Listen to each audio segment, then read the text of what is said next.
자, 기도하겠습니다. 하나님 감사합니다. 저희들 하나님의 인도하신 가운데 하루를 보내게 하시고 늦은 저녁에 함께 모여서 하나님의 생각과 지혜를 함께 공부하고자 합니다. 이 시간 주님께서 함께 하시고 하나님의 마음을 우리가 깨달아 알 수 있는 귀한 시간 될 수 있도록 도와주시옵소서. 예수님 이름으로 기도합니다. 아멘. 오늘도 힘드셨죠? 열심히 일하셨죠? 저녁에 나와서 공부하시는 여러분들이 대단하다고 생각합니다.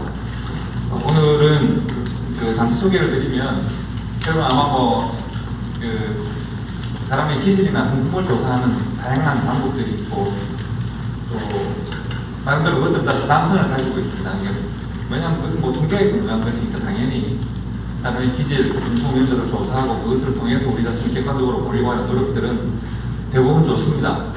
그리고 그 중에서 가장 간단하고 이 시간 쉽게 해볼 수 있고 또 보편적으로 많이 맞는 그 검사 하나를 여러분에게 제가 잘못했습니다.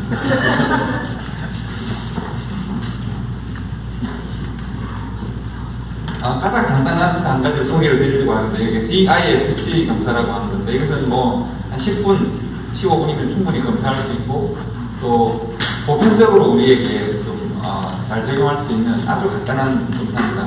오늘 이걸 한번 해보고 이걸 하는 이유는 뭔가 하면 그러니까 당신은 이런 사람이야 저런 사람이야 나는 이래 나는 저래 어쩌라고 이렇게 하기 위한 것이 아니라 우리가 좀 다른 사람임을 확인하는 거죠. 그러니까 같은 문제에 대해서 왜 다른 반응을 보일까? 동일한 사건을 보았는데 왜 사람들이 이편저 편으로 나뉠까?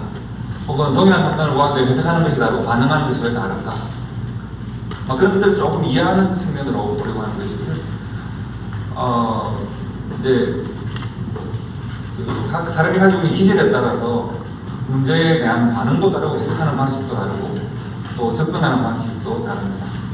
예를 들면 제 아내는 여러분 목회자 사모가 예를 들면 지금 우리가 공부할 때 주도형, 사교형, 안정형, 신중형인데 목회자 사모가 어떤 성품이면 좀 이상적일 것 같습니까? 목회자 사모가 주도형이거나 사교형이거나 안정형이거나 신중형 중에서 어느 성품이면 좀 보편적으로 괜찮을 것 같습니까? 사모님이 안정형이면 좋을 것 같죠.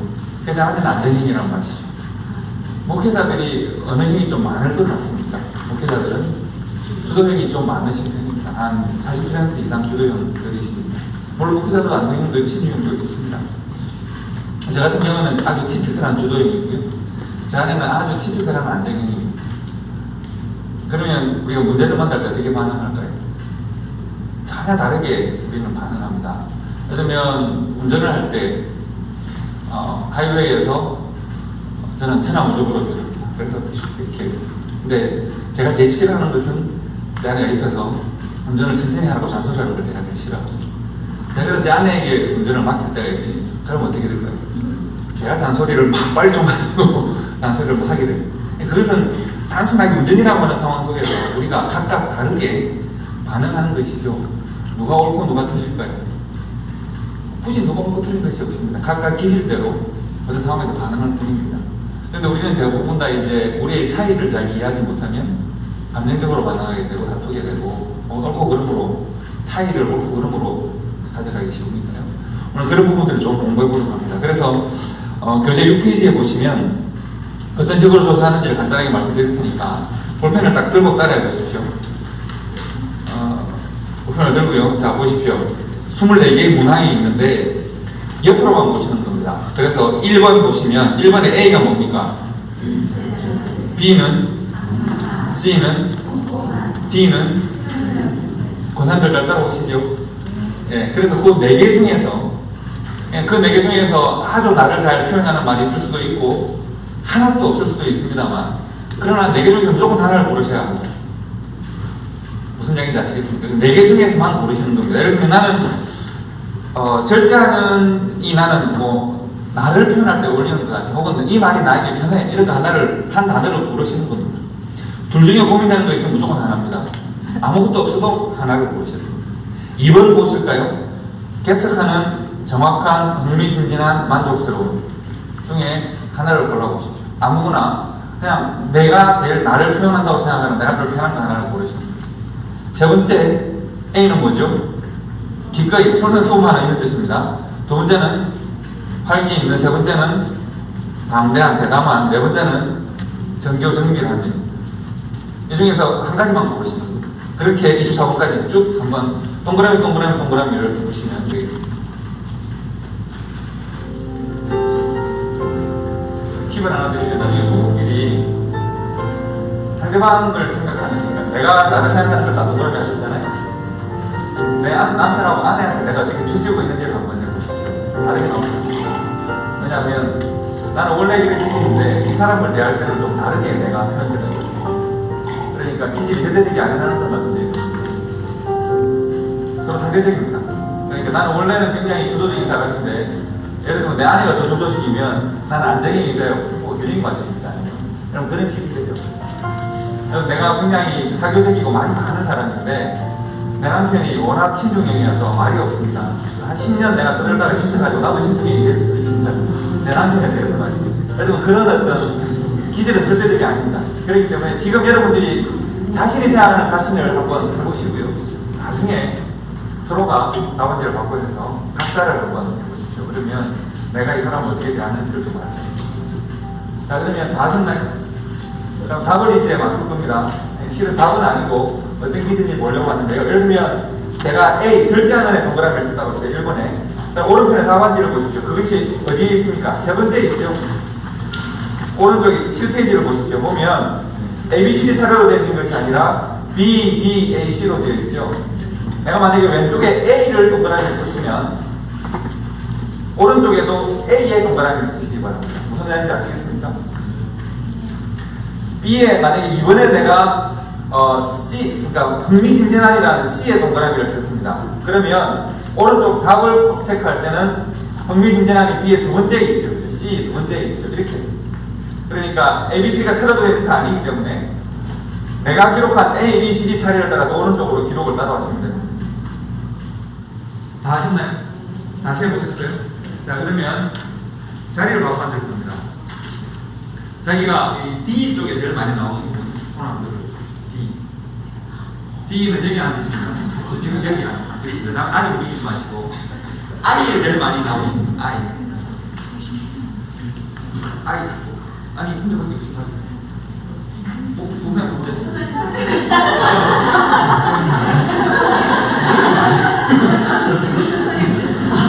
어쨌든 I는 이쪽입니다. 그 다음에 S. S가 아마 제일 많이 나올 것 같아요. S는 여기입니다. 여기. S는 여기. 마지막에 C 있으신가요? C. 주도형하고 C하고 똑같이 나오면 어떻게 해요? 잠깐만요. C는 저기. C는 저기입니다. 그러면 그만 내가 두 개가 똑같이 나오는 분들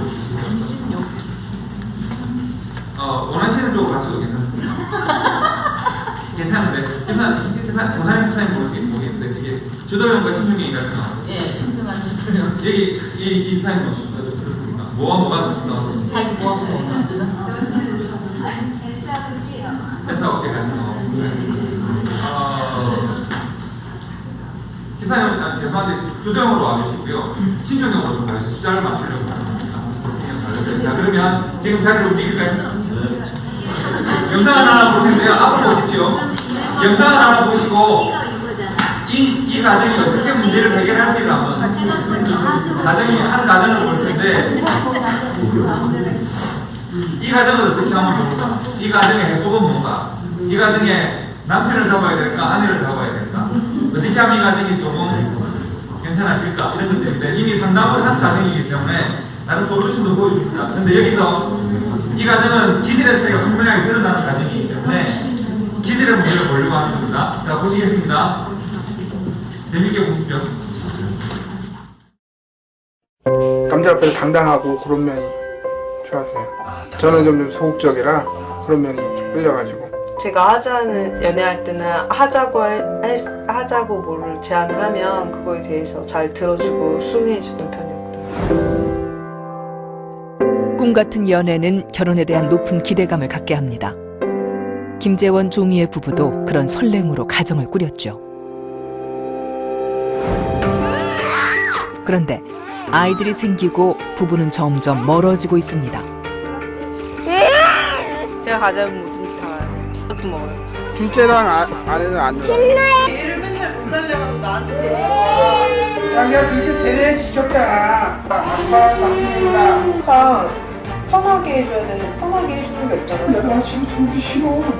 나가 지금 가. 옷 촬영을 뭐하러 해. 쟤한테 말하고 내가 봐.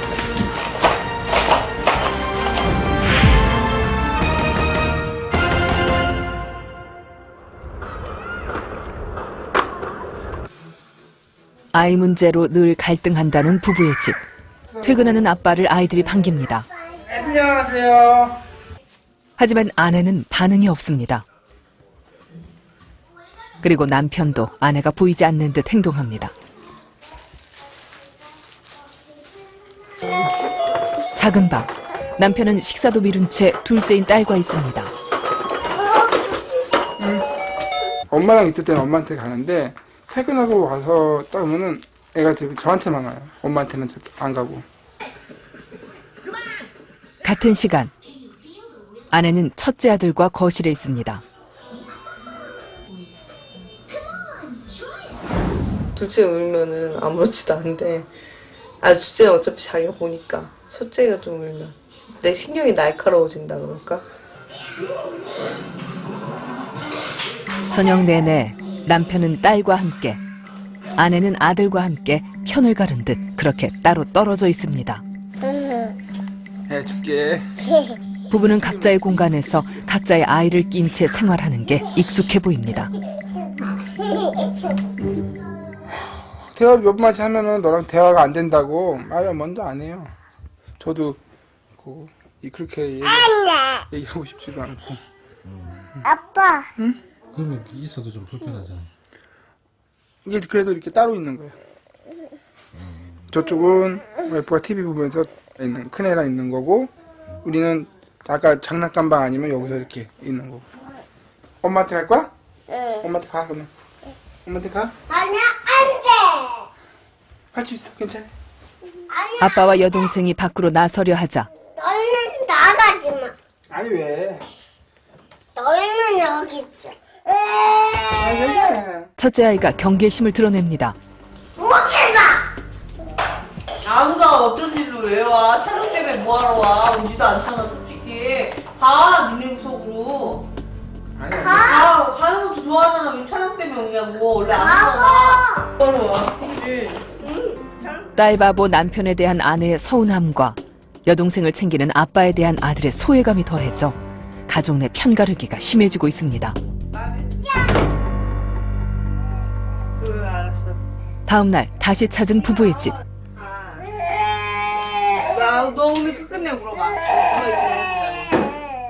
낮잠에서 깬 둘째가 잠투정을 합니다. 남편 올 때까지 울어도 되는 거죠.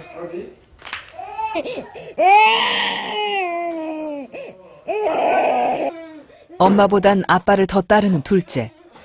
오늘처럼 남편이 곁에 없을 때 아내는 딸을 보는 걸 더 힘들어합니다. 주말대로 같이 있으면 피곤해. 라고 같이 있으면. 그래서 우니까. 근데 남편은 그게 아무렇지도 않은가 봐요. 좀처럼 진정할 줄 모르는 둘째 아이를 위해 아내는 바깥 나들이를 선택했습니다. 고장났어 떨어지면서. 그리고 아이들이라면 누구나 좋아할 비누 거품 놀이도 챙겨서 나왔는데요. 엄마의 전략이 성공한 듯 아들도 딸도 신나 보입니다. 그런데 이놈 뱀 나온다 뱀. 무서워. 딸아이가 놀이에 흥미를 잃고 엄마와 오빠로부터 떨어져 저만치 있습니다. 그래서 혼자 그쪽에 들어가서. 자기가 하고 싶은 게 따로 있나 봐요. 신나게 집으로 내달리는 아들과 달리 둘째는 울음보를 터뜨립니다. 더 놀자고. 놀이가 부족했던 둘째의 마음을 엄마 미애 씨는 전혀 헤아려 주지 않습니다. 그렇게 그날의 놀이가 끝났습니다. 그만하세요. 관찰 사흘째. 남편이 아이들의 식사를 챙기고 있습니다. 배고프대. 누가? 아, 자기가 배고프대. 싫어했냐? 우니까 그렇지? 아내가 제작진을 작은 방으로 따로 부릅니다. 부모가 애 싫어하는 사람이 어딨어. 내가 낳는데 아빠 보면 울잖아요. 그래서 주말 되면 제 울음소리에 귀가 먹먹해서 싫어하는 티를 많이 냈거든요. 정말로 그게 싫어하는지 안다고 생각하나 봐요. 자식을 싫어하는 부모가 어디 있겠어요. 애가 때를 많이 쓴다는데 아직 모르는 때인데 보고 얘기해봤자 애는 모르잖아요. 갈등은 둘째를 본 뒤 시작됐습니다. 아내의 힘든 육아를 도와주려고 남편이 어린 둘째를 맡았습니다. 그런데 예상하지 못한 일이 벌어졌는데요. 제가 키웠어요. 그러니까 퇴근하면 낮에는 내가 키웠지만 저녁 되면 이제 큰애랑 밖에 나가고 저랑 저기 작은 애 둘째만 집에 있어가지고 네, 엄마한테는 잘 안 가고 저한테는 많이 와요.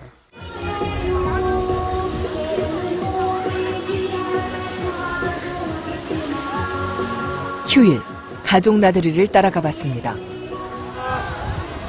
아동용 놀이기구를 타려는 인파 속에 아내와 아들이 있습니다.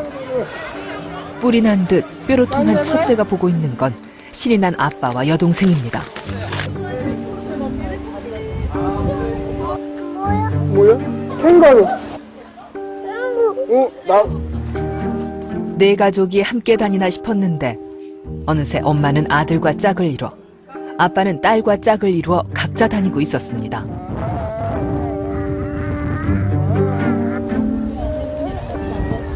같이 안 다니려고 하잖아요.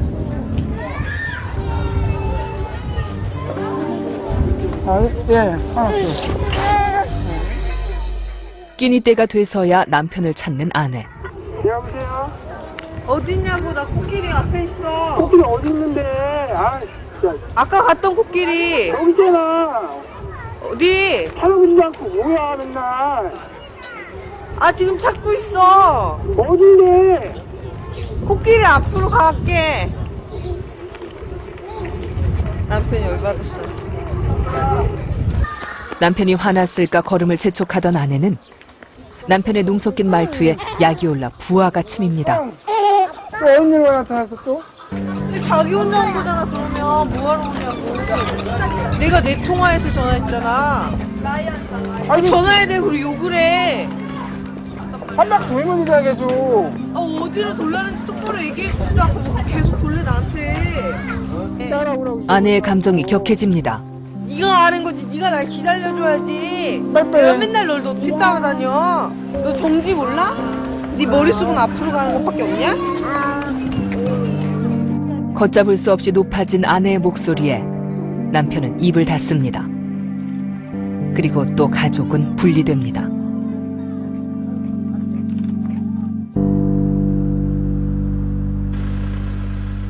며칠째 냉전 중이라는 부부.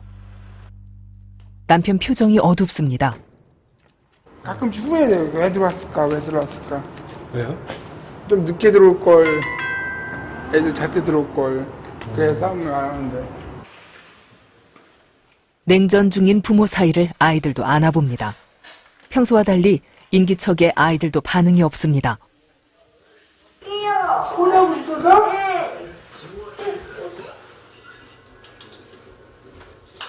TV 소리만 울리는 거실. 며칠 전 언성을 높여 싸울 때보다 더 팽팽한 긴장감이 부부 사이에서 느껴집니다. 지쳐요, 제가. 왜요? 그냥 슬퍼져요. 누구를 위한 건지 모르겠어요. 그냥 하루 종일 있어도 저렇게 말 안 하고 잘 견뎌요, 남편은. 답답함 그런 거에 대해서 상대방 배려 그런 거에 대해서 잘 모르는 것 같아요.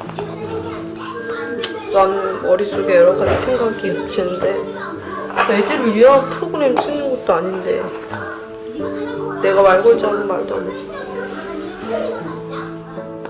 서먹한 남편과 다시 좋아질 수 있을 거란 기대감으로 아내는 방송 참여를 결심했습니다. 그런데 정작 남편이 부부 문제에 소극적인 것 같아 아내는 회의감이 들고 있습니다. 얘기를 해보세요. 너무 얘기를 안 하시는 것 같아서. 애들은 왜 이렇게 다그쳐? 그 다그치는 게 아니지 자기가 그렇게 다그치게 느끼는 나는 거지. 일주일에 한 번, 두 번인데 자기는 매 시간마다 그러잖아. 그걸 어떻게 매 시간이라고 표현해? 매 시간이지. 느끼는 거지 자기가. 길거리 입을 떼기가 무섭게 쏟아지는 비난. 그렇지 않으면 침묵. 대화는 또 평행선입니다.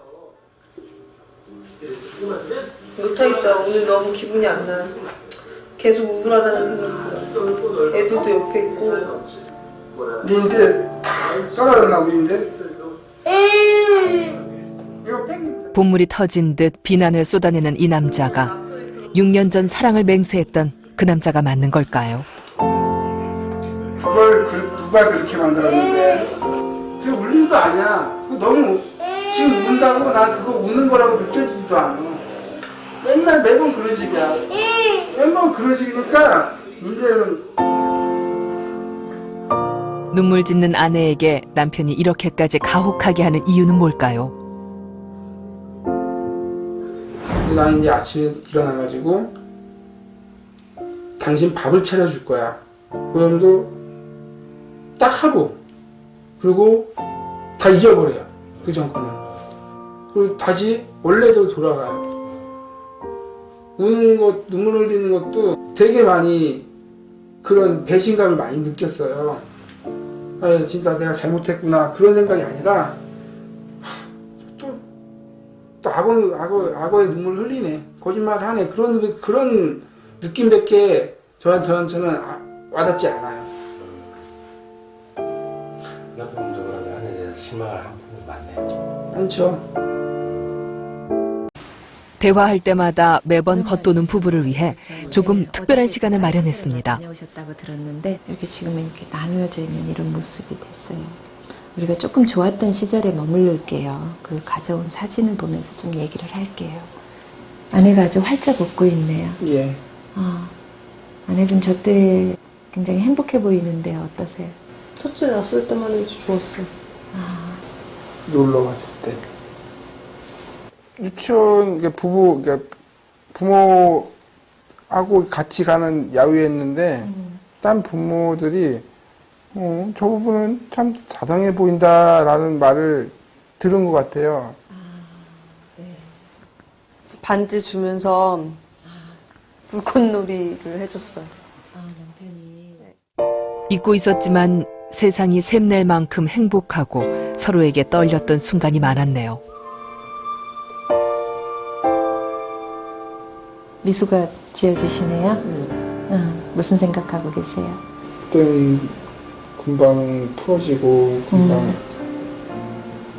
하얗고 있는데 지금 그러니까 지금은 사진 찍을 때 그냥 이렇게만 하는데 여기 신혼 때잖아요. 허리까지 손을 깍 잡고 있는 모습을 보면 얼마나 좋았으면 이렇게 하고도 또 이렇게까지 했구나 라는 생각이 들었어요. 두 개나. 그러네요. 네. 아내분은 뭐 너무나 뚜렷하게 이제 7유형 쾌락주의자형이고요.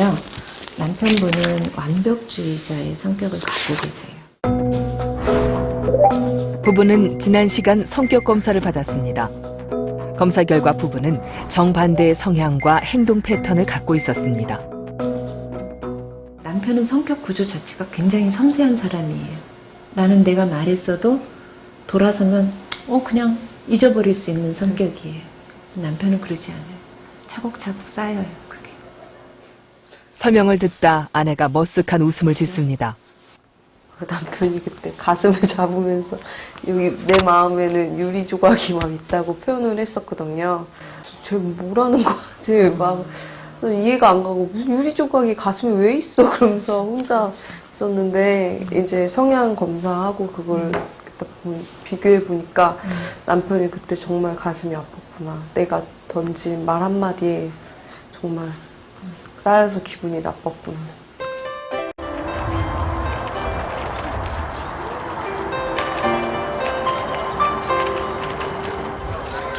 온 세상을 꽃비로 뒤덮으며 화사한 봄이 무르익어 가고 있습니다. 꽃잎. 꽃잎이 신기해? 좋아? 여기도 있네. 꽃잎. 아들을 쫓는 아빠도 딸을 돌보는 엄마도 이젠 자연스럽습니다. 근데 엄마 편안해. 엄마 품에서 자지러지던 딸도 딸 보기를 어려워하던 엄마도 조금씩 적응해 가고 있습니다.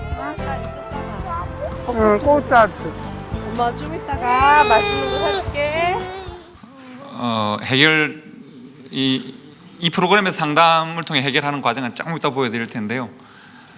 지금 뭐 하실 건가 하면 좀 늦게 오신 분들은 좀 따로 조금 해서 성경 유형 조사를 좀 하셔도 좋은데 지금 모여 있는 분들끼리 이 가정의 문제를 해결하는 킹핀이 뭔지를 보시는 게 킹핀이라는 건 뭔가 하면 예를 들면 이런 거예요. 여러분 볼링 칠 줄 아시잖아요. 볼링에 스트라이크를 넣으려면 무조건 맞춰야 되는 핀이 하나 있습니다. 그건 뭐죠? 1번 핀 맨 앞에 있는 걸 일단은 뭐 옆으로 맞추든 회전을 시키든 여러분 뭐 누가 훅을 잘하시면 훅을 하든 간에 1번은 무조건 맞춰야 되는 거예요. 1번은 킹핀입니다. 예를 들면 이제 킹핀이라는 말은 상담에서 쓰는 말 중에 하나인데 우리 삶의 대부분 문제들이 막 여기저기 얽혀 있잖아요. 감정도 얽혀 있고 관계도 얽혀 있습니다. 그런데 가장 중요한 뭐 한 가지를 풀기 시작하면 문제가 실타래 풀리듯이 풀려날 수 있는 가장 중요한 연결고리, 그걸 킹핀이라고 그래요. 믿거나 말거나 이런 이야기가 있습니다. 시베리아 쪽에 뭐 산에서 나무를 이렇게 해서 벌목하는 사람들이 산에서부터 나무가 내려오는 길을 만들어내고 그게 나무를 잘라서 이제 그걸 굴려 내립니다. 그러면 강으로 들어가서 이제 강으로 나가는 거죠. 나무들이 굴러 내려와서 어떻게 일일이 그걸 다 나르겠어요. 근데 나무를 잘라서 이렇게 다들 굴려 내려 보내다가 나무끼리 이렇게 스탁 돼가지고 안 움직이는 때가 딱 생기잖아요. 그런 아주 노련한 벌목공이 큰 해물을 들고 나무 사이를 뛰어다니다가 핵심적인 고리를 발견하고 거기에 해물을 가지고 두드리기 시작하면 다시 나무들이 척척척 하고 내려가는 거예요. 대부분 우리가 부부 사이에 특별히 우리가 그런 말 하잖아요. 당신이 이 말 한마디만 하면 내가 마음이 풀릴 텐데, 당신이 이 행동 하나만 하면 혹은 이것만 하지 않으면 저것만 되면 하는 그 어떤 것이 있거든요. 이 부부에는 어떤 것일까 한번 생각해 보세요.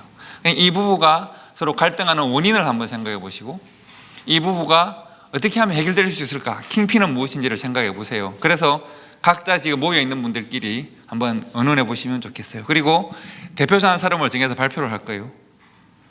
한 사람 의견을 모아서 앞에 나와서 이 가정의 킹핀은 이것이고 그러니까 문제의 원인은 이것이고 해결책의 시작은 이겁니다 라고 하는 것을 발표할 분을 한 분 정해주세요.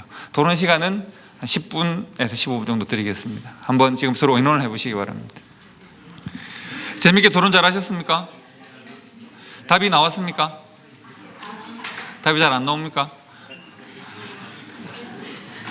제가 이렇게 한번 물어볼까요? 만약 여러분이 상담자시라면 변화를 누구부터 시작할까요? 남편부터 시작할까요? 아내부터 시작할까요? 자, 남편부터 시작해야 된다. 손 들어보. 남편부터. 남편이 좀 바뀌어야지.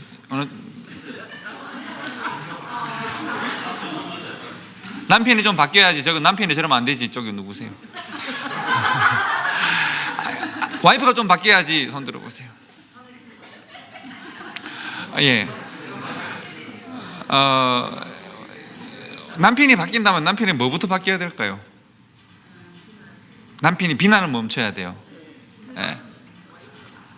남편이 말하는, 그러니까 남편이 비난을 멈추고 와이프의 말을 들어줘야 된다. 금방 그 중요한 말씀 하셨는데 와이프의 말을 들어주고 난 다음에 그 말을 잘 분석해서 공격하면 어떻게 돼요? 그러니까 실은 말을 들어주는 게 아니라 금방 집사님 서운한 걸 들어준다 그랬잖아요. 남편이 와이프의 마음을 잘 들어줘야 되는 거예요. 그리고 좀 이해해주는 듯한, 사실은 그게 중요한 것 같아요. 그럼 와이프는 남편에 대해 뭘 해야 될 것 같아요? 약속을 지켜야 돼요. 맞아요. 뭔가 말을 했으면 그 말을 기억하고 잘 지켜야 돼요. 또 뭐 하면 될까요? 와이프는 할 게 별로 없나요? 와이프가 거슬렸어요? 말투가. 그러니까 와이프가 너무 감정적으로 말하죠. 그래서 막 이렇게 거칠게 말하죠. 어떻게 하면 좋을까요?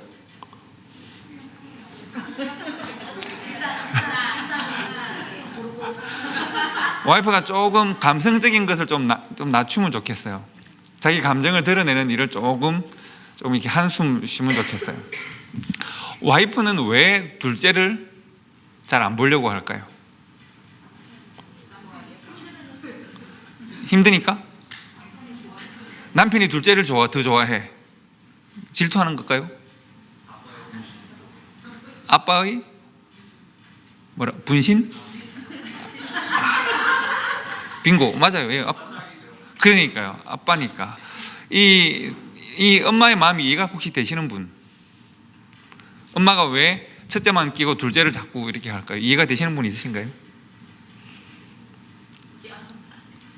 아무도 이해가 안 되시나요? 질투일까요? 질투일 수 있어요. 여러분 그러니까 남편의 성격의 전형은 우리 이 네 가지로 보면 남편은 완벽주의라고 아까 그 성격했죠. 다른 성격 조사를 한 것인데요. 신중형에 가까운 사람입니다. 남편은 굉장히 분석적입니다. 그래서 너는 이러저러해서 너는 악의 눈물이야. 너는 이래, 너는 저래 하고 남편은 아내를 분석해서 말합니다. 비수호처럼 와이프의 마음에 팍팍 박힙니다. 근데 아내는 감정을 그대로 다 드러내죠. 감정 그대로 드러낸 이 아내는 전형적인 사교형입니다. 그러니까 쾌락주의 성향이라고 그러죠. 사교형입니다. 사교형은 감성적인 사람들입니다. 감성적인 사람들은 분위기를 주도하기도 하지만 또 굉장히 공격적이기도 하고 그리고 또 상처를 쉽게 잘 받습니다. 그러니까 상처를 잘 받는 사람이니까 상처를 잘 받는 사람은 상처를 잘 주기도 합니다. 이 아내의 말은 좀 거칠게 느껴집니다. 아내는 남편에게 원하는 게 많습니다. 남편에게 기대하는 게 참 많습니다. 근데 남편이 내가 비록 말하지 않았지만 기대를 채워주면 굉장히 고마워하고 막 좋은데 남편이 기대를 잘 안 채워주잖아요. 내가 말하지 않은 수많은 기대를 이렇게 화려한 꽃처럼 가지고 있는데 내가 이 기대를 남편이 이해해주지 않고 채워주지 않으면 다 그게 상처가 됩니다. 그래서 공격적으로 바뀝니다.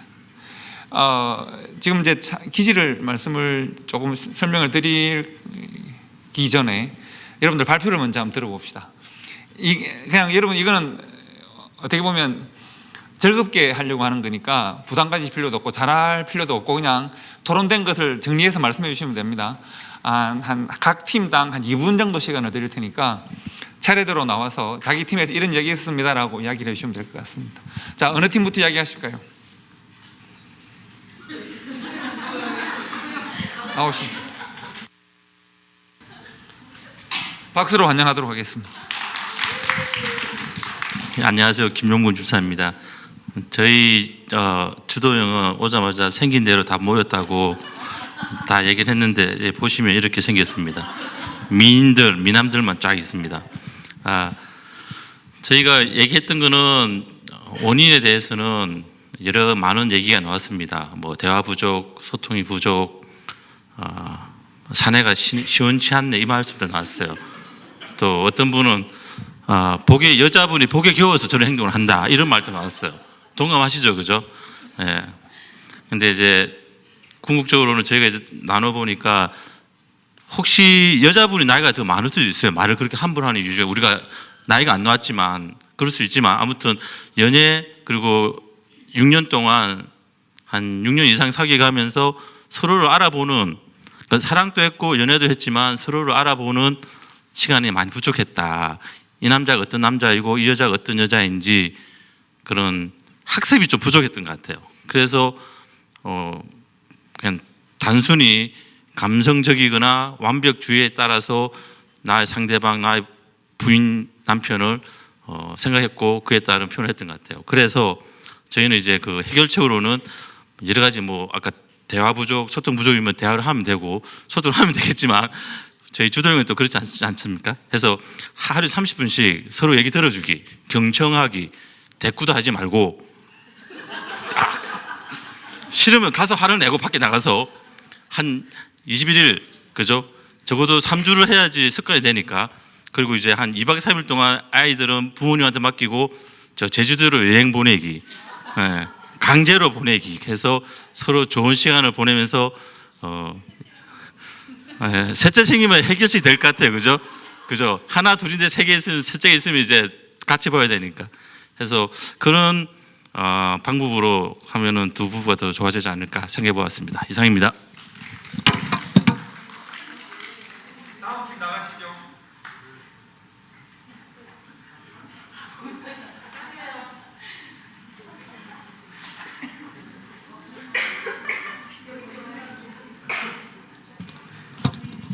네, 안녕하세요. 사교형 발표를 맡은 유광일입니다.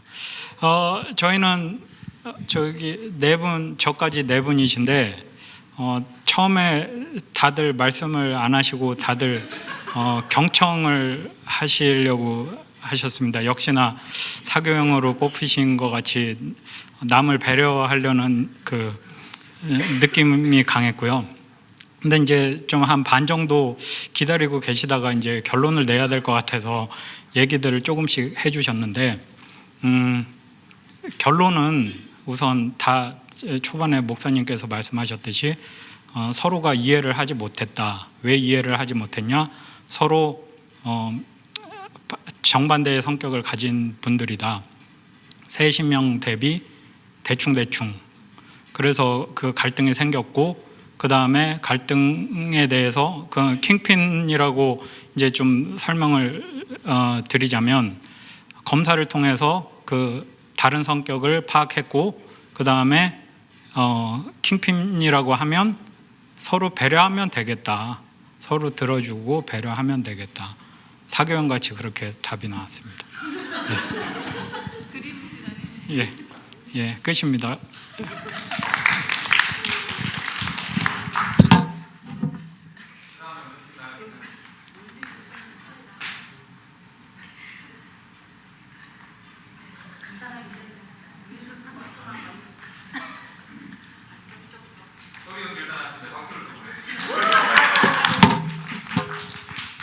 안녕하세요. 저희 안정형이라서 저희도요. 처음에 거의 1분 동안 아무도 얘기를 안 하고 있었습니다. 근데 그 중에 우리 선교사님께서 네, 인도를 해주셨는데 서로의 남녀 부부가 성격이 너무 많이 다른. 그러니까 한 명 남자분은 소심하면서 좀 조용하신 분으로 우리는 이렇게 얘기하고, 한 명은 좀 약간 긍정적이면, 좋게 말하면 긍정적이면서 밝지만 좀 공격적일 수 있는 그런 성향으로 우리가 대비를 하면서, 그래서 이 둘이 성격과 기질을 서로 모르는 상태에서 자기들의 성격이 너무 다르니까 자신들의 기준에 상대방을 맞추려고 했다. 그렇기 때문에 전혀 상대를 모르는 상태에서 왜 이 남자는 이렇게 이 남자가 여자한테 그러잖아요. 왜 당신은 맨날 아이들을 그렇게 혼내고 많이 혼내냐. 근데 자매는 몰라요. 자기가 아이를 혼내는지를. 왜냐하면 자매는 굉장히 좀 공격적인 부분도 있고 또 이렇게 굉장히 힘들고 지쳐있는 상태이기 때문에 자기는 계속 아이들을 혼내고 있고, 그리고 남편은 이렇게 아이를 보라고 하면 그냥 좀 내비두는 성격이니까 서로 너무 그것이 대비되어서 자신들이 원하는 방향대로 상대방을 바라보지 않고 했던 것들이 원인이었다. 그래서 서로의 너무 대비되는 성향이 이런 원인을 갖고 오게 되었다는 것이 하나의 원인이었고요. 두 번째 원인은 서로 너무 뭐였죠? 두 번째가 뭐라고요? 그래요. 첫 번째만 생각나는 것만 얘기할게요. 그리고 그래서 이제 방향은 어떻게 하면 좋을까 우리가 얘기를 나눴는데 서로 솔직해야 된다는 걸 우리가 되게 얘기를 많이 했어요. 왜냐하면 보통 한쪽은 참고 한쪽은 다 얘기를 하잖아요, 부부들이.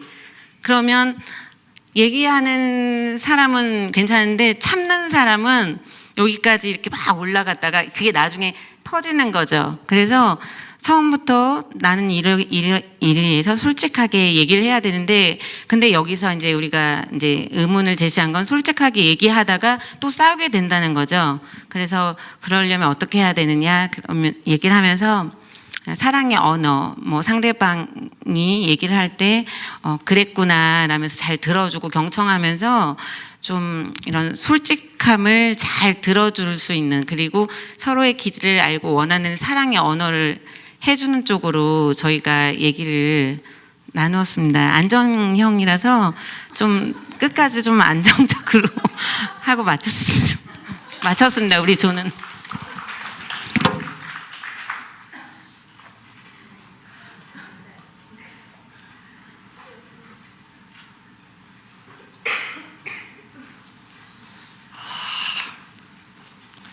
네, 안녕하십니까. 제가 신준영인가요? 예, 신준영.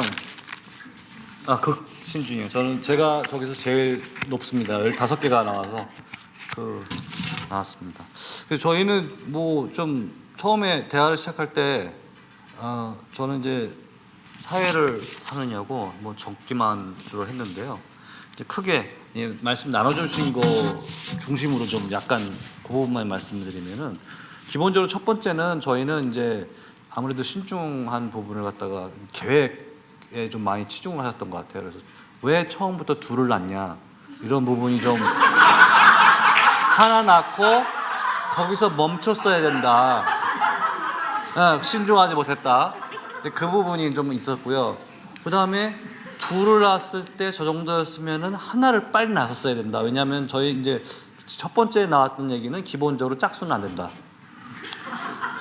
애들이 짝수였기 때문에 저렇게 된 거라고 편을 만들 수 있기 때문에 아주 그런 좀 익스큐즈가 될 수 있었던 부분이 있지 않았냐, 이런 부분도 첫 번째 좀 얘기가 있었고요. 두 번째는 그래도 아무래도 앞에 잘 얘기해 주신 그 소통 부분을 아무래도 저희들도 많은 얘기를 나눠주신 것 같아요. 그 중에서도 아까 목사님께서도 말씀하셨지만은 정말 서운함, 그 단어를 딱 정확하게 얘기해 주셨는데, 상대방한테 서운함을 갖다가 정확하게 얘기를 할 수 있는 그런 장이 마련되고 또 그런 계기가 되고 또 그런 마음이 있었으면은 훨씬 더 좋지 않았을까라는 그런 얘기를 나눠주셨고요. 그 다음에 세 번째는 어떤 부분이 있었냐면은 아까 이제 비디오를 보면 이제 상담사가 중간에서 중재자가 돼서 이제 다시 옛날에 좋은 기억을 갖다 다시 한번 되돌아보면서 어떤 좀 다시 마음을 좀 푸른 그런 계기가 됐었잖아요. 그래서 뭐 저희도 얘기하시는 부분들은 이제 상황이 저 정도 되기 전까지 조금 더 좀 전문가의 힘을 빌어서 빨리 좀 중재를 받았으면은, 서로가 사실은 남편은 사실 얘기를 할 수 있는 그런 사기가 상당히 어려워하는 사람이고, 또 아내는 또 아내대로 또 서로 너무나 다른 사람이기 때문에 좀 더 빨리 제3자의 중재를 좀 받았으면은 좀 더 좋지 않았을까, 이런 얘기를 해주셨어요. 나머지는 뭐 다 비슷한 것 같고요. 기본적으로 빨리 옛날에 사랑했던 마음을 빨리 회복하는 그게 중요한 것 같습니다. 예, 감사합니다. 이상입니다. 예. 다들 정말 잘하시는데요. 잘하셨어요. 그런데 지금 방 발표하는 상황에도 보면 조금씩 차이를 느끼시나요? 이 주도형에서는 어떤 차이를 느끼셨어요? 주도형은 대안을 빨리 이야기해요. 뭐가 대안인지를 계속 이야기를 하는 팀이에요. 신중형에는 뭘 이야기를 했어요? 뭐가 원인인지를 계속 이야기해요. 그러니까 주도형과 신중형은 굉장히 목표 지향적이고 굉장히 일중심적인 사고를 하는 사람들인데, 한쪽은 그래서 우리가 뭘 할까? 이야기한다면 한쪽은 왜 우리가 그렇게 했을까를 이야기하는 쪽이에요. 그러니까 분석적이죠. 근데 대안적이죠. 대안 계획. 그러니까 이 사람들 이렇게 하면 될 거고 저렇게 하면 될 것 같다를 이야기하는. 저기는 계획이 없었다고. 제가 이 영상을 보고 그 예수 프로젝트를 한 교회가 10교회 가까이 되는데요. 이 영상을 보여준 교회가 둘밖에 안 나와서 저렇다는 이야기는 제가 처음 듣는 이야기예요. 자녀 계획으로 간 그 팀은 처음이긴 해요. 하지만 정말 흥미진진한 이야기였다고 생각합니다. 어쨌든 그 분석적이시고 원인을 이야기하는 쪽이시죠. 그리고 주도형과 그 신중형과 안정형을 한번 잘 보세요. 안정형에서는 제가 그 집사님은 두 번째 기질이 뭘로 나오셨어요? 사교형으로 나오셨어요. 그러니까 집사님은 말하고 싶은 게 많았을 가능성이 굉장히 많아요. 그런데 나오니까 까먹잖아요. 그리고 아마 왜냐하면 여기서 아마 그 분석 그 신중형처럼 아마 치밀하게 분석하지 않아서 가능성이 많고요. 여기서는 아마 난상 토론이 될 가능성이 굉장히 많아요. 그러니까 여러 의견들이 막 나왔을 가능성이 굉장히 많아서 굉장히 많은 이야기를 들었는데 정리가 다 안 된 거지. 그래가지고 나올 때는 첫째, 둘, 셋째를 생각하고 나왔는데 나와서 첫째 했는데 둘째가 생각이 잘 안 나고, 그러니까 논리적 연결을 하기가 힘든 토론들이 되어서 가능성이 굉장히 많아요. 교회에서 제일 필요한 사람들이 이런 사람들이에요. 왜냐하면 아니 논리적이지 않다는 얘기 나쁜 이야기가 아니라, 왜냐하면 이분들은 자기 자리를 잘 지키시는 분들이에요. 그리고 자기 자리를 잘 맡은 일들을 그냥 잘 하시는 분들이셔서 목회에 참 많이 도움이 되는 분들이에요. 자기 맡은 일을 참 잘 감당하시는 분들. 그러니까 자꾸 대안을 내놔라, 이게 왜 이러냐, 이런 분들이 있어요.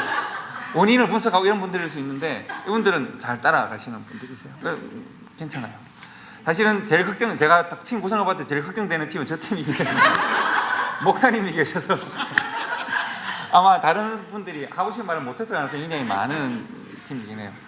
조금 조금 각 기질 차이를 좀 말씀드리면, 성경에서 제일 주도형의 가능성이 누가 많을 것 같아요?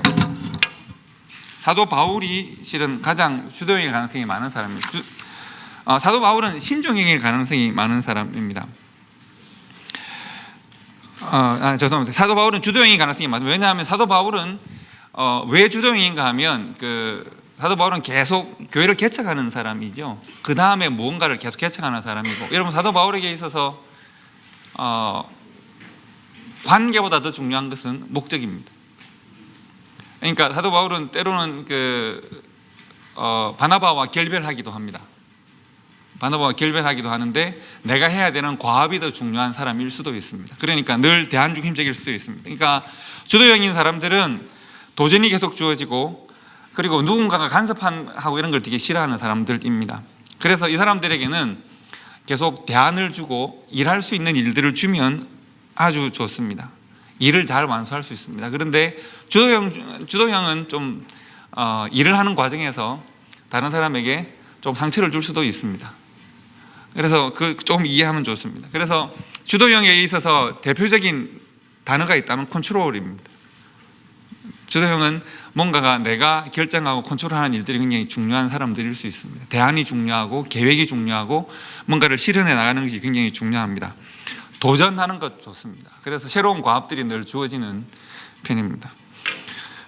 제 아버님도 주도형이시고 저도 주도형이라서 제 아버님도 교회를 2번 개척을 하셨고 저도 교회를 개척한 사람입니다.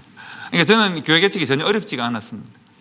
하지 뭐라고 했습니다. 저는 필라델피아에 지금 단체를 2개, 3개째 계속 세우고 있는데요. 별로 어렵지가 않습니다. 그래서 여성봉사회라는 단체를 만들어서 가정사역 돕는 일을 하고 있고, 합창단, 시니 합창단을 만들어서 지금 굉장히 활발하게 잘 활동을 하고 있고, 남프라핏을 지금 3개째, 4개째 세우고 있는 중입니다. 그런데 세워서 다른 사람으로 일하게 하면 되니까 저한테는 어렵지가 않습니다. 근데 사람들은 이야기하기를 어떻게 그런 일을 하시냐고 물어보는데 주도형한테는 그렇게 어려운 일은 아닙니다. 하면 된다고 생각합니다. 사교형은 아까 그 여자분이 사교형이시고요. 사교형은 기본적으로는 그냥 예를 들면 교회 내에서 분위기를 좀 좌우할 수 있는 분들입니다. 그러니까 연예인형입니다. 그런데 사교형은 2가지 장점과 단점이 있는데요.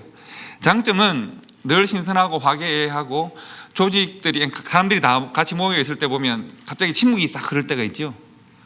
그럴 때 제일 먼저 말하는 사람, 침묵을 깨뜨리는 사람, 그런 사람들이 사교형일 가능성이 많습니다.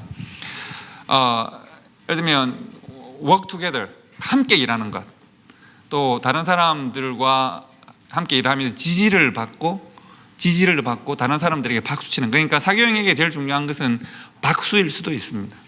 지지, 인정, 사랑, 이런 것일 수 있습니다. 반대로 지지를 받지 못하고 사랑을 받지 못하고 인정을 받지 못하고 뭔가 내가 환호받지 못하는 일들이 반복되면 상처를 받습니다. 상처를 받게 되면 나는 공격할 수도 있습니다. 아까 그 여자분은 왜 내가 둘째를 공격하느냐 하면 남편으로부터 내가 환호받지 못해서 그렇습니다. 그러니까 남편으로부터 정서적 지지를 받으면 나는 슈퍼우먼이 될 수도 있습니다. 그래서 정서적 지지를 충분하게 받았을 때 나는 풀이 차지되어서 에너지를 막 발휘하고 정말 많은 일을 할 수도 있는데, 내가 원하는 지지를 받지 못했을 때 나는 에너지가 하나도 없을 수도 있습니다. 그래서 정작 남편으로부터 상처를 받았는데 나는 내 아이에게 공격을 할 수도 있습니다. 사교형은 조금 제일 이상적인 환경은 내가 재밌게 일을 하고 사람들이 나를 지지해주고 칭찬해주면 좋은데요, 막 계속 계획하고 이런 일을 굉장히 좋은데, 두려워하는 것은 혼자 되는 겁니다. 그래서 그 상처를 받고 지지를 받고 하는 그 과정 가운데서 좀 가끔씩 어려운 일을 자기도 합니다. 대표적인 건 베드로인데요. 베드로가 말이 빠르잖아요. 말하고 상처받고 하는 일이 반복되는 사람이 베드로라고 보시면 됩니다. 그래서 교회 내에서 사교형은 늘 필요합니다. 저희 교회 같은 경우에 교과서적인 사교형이 딱 두 분 있습니다.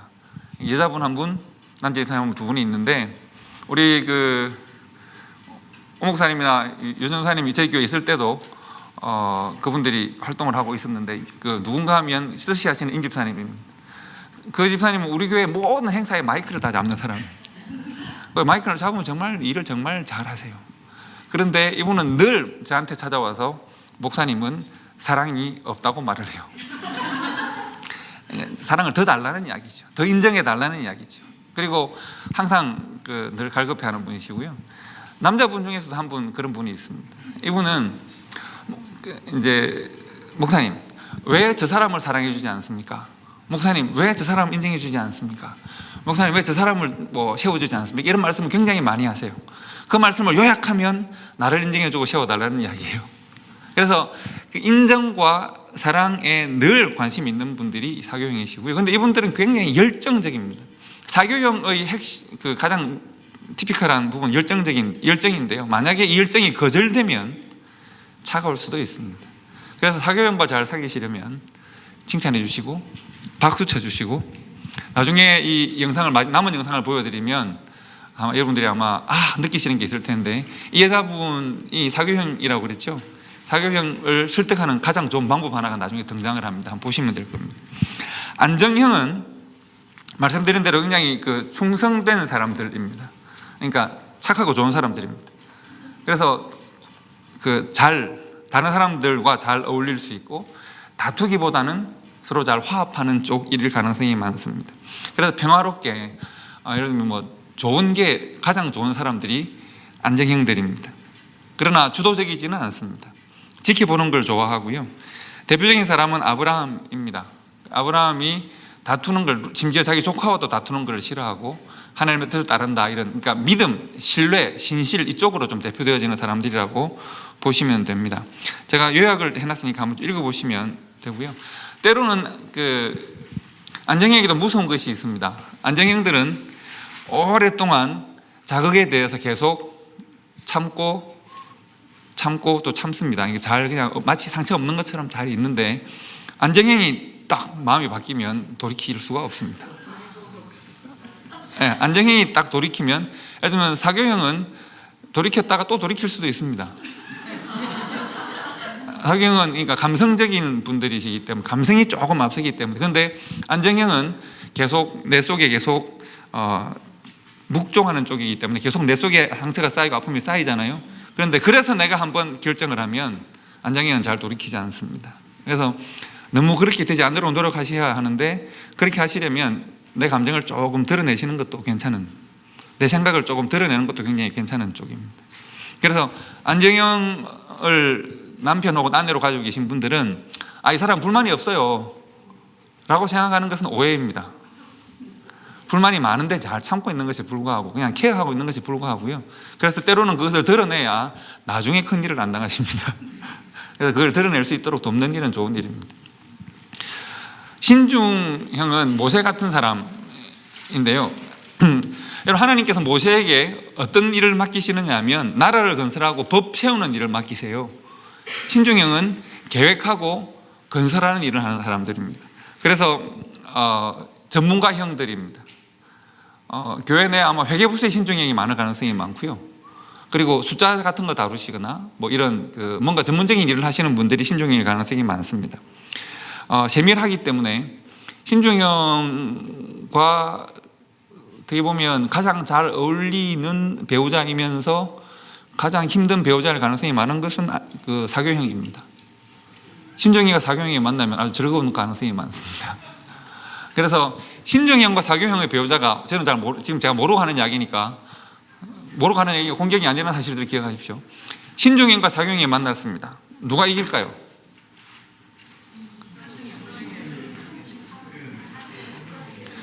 공격을 많이 하고 말을 많이 하는 것은 사교형, 근데 승리하는 것은 신중형일 가능성이 많습니다. 왜냐하면 신중형은 자기 안에 있는 상처를 잘 드러내지 않고 이렇게 아까 이분이 내 속에 유리가 박혀 있어 하지만 아주 분석적인 말로 공격하잖아요. 그런데 사교형은 막 말을 많이 하지만 상처도 많이 받거든요. 그래서 신중형과 사교형은 아마 신중형에 있는 분들이 사교형에 있는 분들한테 도대체 논리적이지도 않고 생각도 없고 왜 이렇게 감성적 이런 비판을 할 가능성이 굉장히 많거든요. 그러면 이게 옳고 그런 거 관계없이 잘잘못과 관계없이 상처를 아마 많이 받을 가능성이 많습니다. 주도형과 안정형이 만나도 굉장히 이상적인 결합이면서 굉장히 상처 많은 결합일 수도 있는데 왜냐하면 잘 팔로우업 하거든요. 이 팀은 잘 팔로우업 하는데 팔로우업 하면서 계속 상처가 쌓일 가능성이 굉장히 많습니다. 주도형이 만약 이렇게 배우자를 만나셨다면 주도형이 안정형에 대해서 굉장히 배려를 하고 계속 돌아봐줘야 합니다. 돌아봐주지 않으면 달려가기만 하면 나중에 안정형이 저기서 나 이제 땡 선언하는 순간 돌이키기가 어렵습니다. 그래서 그렇게 되기 전에 계속 잘 가끔씩 돌아보고 이야기를 들어주고 써다놓아줘야 뭔가 해결이 될 가능성이 많습니다. 아까 영상 남은 부분을 한번 틀어주시면 좋겠습니다. 그 상담이 나름 괜찮게 진행이 된 케이스고요. 그리고 제가 하나 꼭 말씀드리고 싶은 게 하나 있겠는데 영상을 보고 맛있는 거 사줄게. 응? 꽃사슴. 가자. 알았어. 꽃사슴 어딘지 알아? 저 쭉 가야 돼. 오늘 꽃사슴 볼 수 있을까? 힘들어서?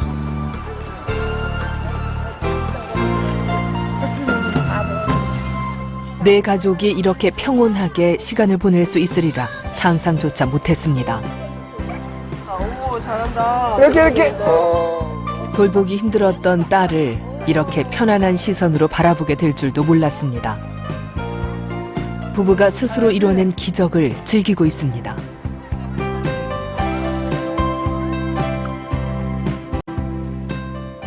솔루션 막바지, 미술 치료도 진행됐습니다. 이렇게 상가가 많은 거리 가다 보면 문득 이렇게 사람들 떠오르게 되잖아요. 맛있는 거 먹으러 가도 그냥 우리 애들이랑 남편이랑 아내랑 같이 오면 좋겠다. 그런 느낌들이 있으셨죠. 우리 남편한테, 우리 아내한테 나 이거를 참 해주고 싶다. 끼는 거를 오리셔서 그냥 붙여주시면 돼요. 내 고집으로 각을 세우느라 보지 못했던 배우자의 마음을 읽고 그것을 표현하는 시간을 가졌습니다. 지금 당장 해줄 수 있는 거, 당장은 못 해주는 거 있을 수도 있을 것 같은데 얘기는 더 들어봐야 될 것 같아요. 자기는 선글라스를 좋아하는 것 같은데 하나밖에 없는 것 같아가지고 선글라스를 하나 더 사주고 싶어요. 가방도 좋아하는 것 같아가지고 자기가 꽃을 좋아하는 것 같아도 꽃도 가끔씩 사주고 싶고 뮤지컬도 같이 보고 싶고. 어떠세요? 당장은 물질적으로 돈이 들어서 그렇긴 하지만 이걸 하나하나 실천을 이렇게 생각을 갖고 있다는 것 자체가 너무 고맙다고 생각합니다. 한가했어? 주말 오후 남편이 딸과 집을 지키고 있습니다. 아내와 아들은 어디에 있는 걸까요? 큰애랑 어린이 교육하는데 애들 교육하는데 거기 갔어요. 그런데 식탁 위에 조촐하지만 정성이 가득 들어간 밥상이 차려져 있네요. 길을 왜 꺼내갔어요? 아, 깃발 좋아해요, 와이프가. 저 밥은 누가 주는 거예요? 제가. 오늘은 어떨지 궁금하네요. 재미 갔다 왔어? 곧 일을 마치고 돌아온 아내. 여기 뭐 있어? 반응이 궁금해집니다. 자기 이거 뭐야? 오늘 좋은 거 해놨네? 먹으라고. 자기 힘들었겠네? 뭐야? 다 먹고. 여보 고마워 만들어줘서 잘 먹을게. 아니야, 그냥 맛있게만 먹어줘. 원래 남편이 요리 잘해줬었거든요. 근데 제가 좀 한 뒤로 진심만큼 강력한 무기는 없습니다. 남편한테 이거 보니까 뭘까요? 별거 아닌 것 같지만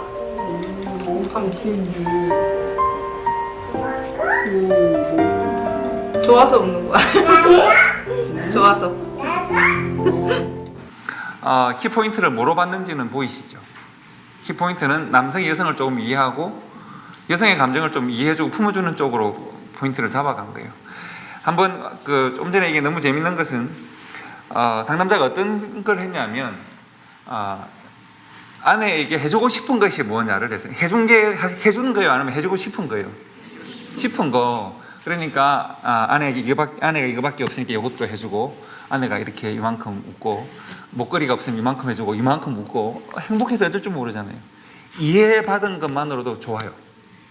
해준다는 말만 들어도 좋아요. 실제로 돈을 쓰면 안 되겠지만, 돈을 쓰면 야단맞을 수도 있지만, 해준다는 것만 듣고, 남편이 정서적으로 나를 지지하고 있구나라고 하는 것을 깨달은 것만이라도 충분히 좋아요. 그리고 여자분은 아까 보니까 남편이 아내를 이해하고 있다는 생각은 해요. 왜냐하면 아까 아내가 뭐 좋아한다 그랬어요? 깃발 좋아하는 사람이에요. 깃발의 의미가 뭘까요? 나를 즐겁게 해주고 이해해주고 나를 영광스럽게 해주고 그런 거예요. 그러니까 이 아내는 남편이 조금 자기를 인정해주고 이해해주고 사랑해주면 다 해결되어지는 사람이에요. 남편으로부터 거절당하면 갑자기 변신괴물로 변할 수도 있는, 사실은 우리가 알고 보면 다 그렇지 않나요? 기질에 상관없이도 그러하고 사교형은 조금 더 그렇고 그렇습니다. 그리고 남편 되시는 분이 이제 상담에 잘 팔로우업을 잘 했어요. 사실 상담을 해보면 상담하기 가장 어려운 기질은 주도형들입니다. 주도형은 그래서 결론이 뭡니까? 이걸 자꾸 물어봐요. 주도형은 상담하다 보면 아이고 목사님 그러니까 결론이 뭐냐고요? 내가 뭘 하면 되냐고요? 이렇게 물어보는 분들이 많습니다. 근데 서로의 마음을, 관계의 다이내믹스를 이해하지 못한 상태에서 결론만 자꾸 물어보면 이게 해결 안 되는 일이 많습니다. 왜냐하면 오히려 결론보다 더 중요한 것은 때로는 듣고 하나의 실천하는 과정일 수 있기 때문에 그렇고 정서적 지지일 수 있기 때문에 그렇습니다. 오히려 상담하기 굉장히 좋은 쪽은 신중형일 가능성이 많은데 분석적이기 때문에 잘만 분석하면 팔로우업이 잘 됩니다. 이게 남자분이 보면 분석이 잘 해서 와이프가 좋아하는 게 뭔지를 정확하게 파악하고 잘 따라간 케이스라고 볼 수도 있습니다. 여러분 성격 중에 좋은 성격, 나쁜 성격이 있을까요? 사실은 여러분들은 뭐 다 그렇게 특별하게 나쁜 성격이 없습니다. 왜냐하면 이 모든 성품들은 다 하나님이 주신 성품들입니다. 자, 그러면 한번 잘 생각해 보십시오. 나는 원래 이런 기질을 가지고 태어났습니다. 그런데 내가 주어진 상황과 내가 만난 배우자와 혹은 나의 직장과 혹은 나의 사명과 이런 걸 따라서 내 기질은 조금씩 바뀔 수도 있지 않을까요? 다른 말로 하면 내가 좀 다듬어질 수도 있지 않을까요? 그래서 나는 원래 이런 사람이야. 나 원래 주도형인데 이렇지 뭐. 나 신중형이니까 이래. 나 당신 나 몰라. 나 이런 사람이야. 이렇게 하는 것은 곤란합니다. 때로는 내가 이 사람에게는 이런 성품으로 나타날 수 있어야 하고 저런 사람에게는 저런 성품으로 나타날 수 있어야 합니다. 누가 그러셨냐 하면 예수님이 그러셨기 때문에 그렇습니다. 성경에 보면 성품이라고 하는 것을 이렇게 찍어서 말씀하고 있는 부분이 있습니다. 우리 여러분 성경 갖고 계신 베드로후서를 한번 찾아보실까요? 베드로후서 1장을 한번 보십시오.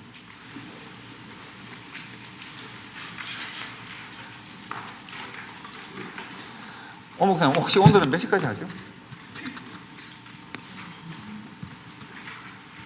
반까지. 예. 그런가요? 봅시다. 베드로후서 1장 3절부터 한번 봅시다. 다 찾으셨나요? 없으면 옆에 같이 보십시오. 베드로후서 1장 3절부터 보겠습니다. 3절 다 같이 읽습니다. 시작. 그의 신기한 능력으로 생명과 경건에 속한 모든 것을 우리에게 주셨으니 이는 자기의 영광과 덕으로서 우리를 부르신 자를 알므로 말미암음이라. 4절 다 같이 읽습니다. 시작. 이로써 그 보배롭고 지극히 큰 약속을 우리에게 주사 이 약속으로 말미암아 너희로 정욕을 인하여 세상에 썩어질 것을 피하여 신의 성품에 참여하는 자가 되게 하려 하셨으니. 자, 하나님의 목적 중에 하나가 뭔가 하면 우리로 하여금 하나님의 성품에 참여하는 사람이 되게 하려 합니다. 그러니까 우리가 그리스도를 닮은 성품으로 성장하는 것이 우리의 신학적 목표이기도 합니다. 잘 보십시오. 나는 원래 말씀드린 대로 저는 저는 24개 중에 18개가 주도형으로 나왔었습니다. 그래서 그 교수님이 이거 하시고 손들어 보세요 했을 때 저를 한참 보셨던 기억이 있습니다. 18개가 주도형으로 나왔던 사람입니다. 그런데 지금 하면 많이 바뀌었습니다. 풍파를 많이 겪다 보니 주도적으로 살다가 너무 상처를 많이 받다 보니 그리고 목회자가 되고 상담자가 되어서 이게 내가 가진 기질이 있고 학습되는 기질이 있습니다. 때로는 수용과 거절을 통해서 기질이 바뀐답니다. 그래서 여러분의 첫 번째, 그러니까 보면 첫 번째, 두 번째가 혹은 같이 나왔다면 하나는 학습된 기질, 하나는 원래 받은 기질일 가능성이 많습니다. 학습되거나 내가 변화되어 가는 과정에 있기도 하고, 그리고 내가 원래 가진 기질이 있습니다. 저는 가진 기질은 지나치게 주도적인데 지금은 안정형이 거의 주도형과 비슷하게 나오고 있는 중입니다.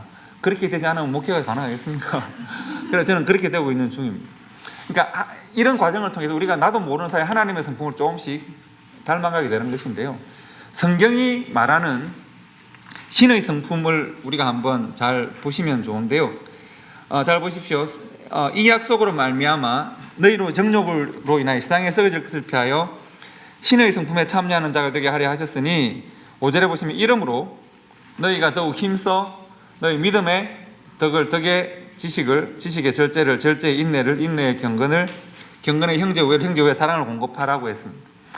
이것은 성품일까요? 성품이 아닐까요? 성품인 듯 아닌 듯 그렇죠. 그런데 이것은 하나님의 온전함에 관계되어지는 것입니다. 우리가 가지고 있는 각자 다른 성품에 이것을 좀 더 입히면 우리가 좀 온전함에 나아갈 수 있는 것이죠.